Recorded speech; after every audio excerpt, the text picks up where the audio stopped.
Zee 24 तास एक पाऊल पुढे। ग्रामीण भागातल्या तरुणांना स्वयंरोजगार उपलब्ध व्हावा या उद्देशाने रत्नागिरीतल्या शृंगारतळी इथं फूड फेस्टिवलचं आयोजन करण्यात आलं।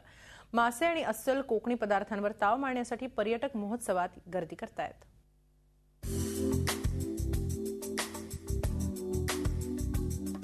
सुरमई फ्राय, मांदेली फ्राय, पॉपलेट, कोळंबी भात, सोलकढी, उकडीचे मोदक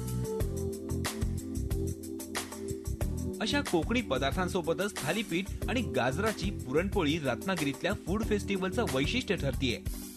रत्नागिरीतल्या शृंगारतळी इथं दरवर्षीप्रमाणे यंदाही फूड फेस्टिवलचं आयोजन करण्यात आलंय। ग्रामीण भागातल्या विद्यार्थ्यांनी स्वखर्चातून या फेस्टिवलचं आयोजन केलंय आणि वेगवेगळ्या पदार्थांच्या विक्रीतून हे विद्यार्थी उत्पन्न मिळवत आहेत। चिकन वडे आणि सोलकढी ही मालवणला अगदी प्रसिद्ध म्हणून मानली जाते, ती आम्ही या ठिकाणी केलेली आहे। या फेस्टिवलला कोकणवासियांसोबतच पर्यटकांचाही उत्स्फूर्त प्रतिसाद मिळतोय।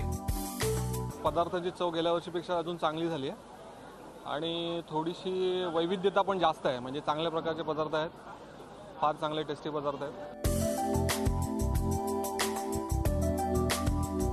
ग्रामीण भागातल्या तरुणींचा रोजगाराचा हा प्रयत्न अनेकांसाठी नक्कीच प्रेरणादायी ठरू शकतो।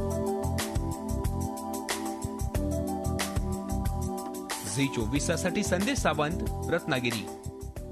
झी 24 तास एक पाऊल पुढे।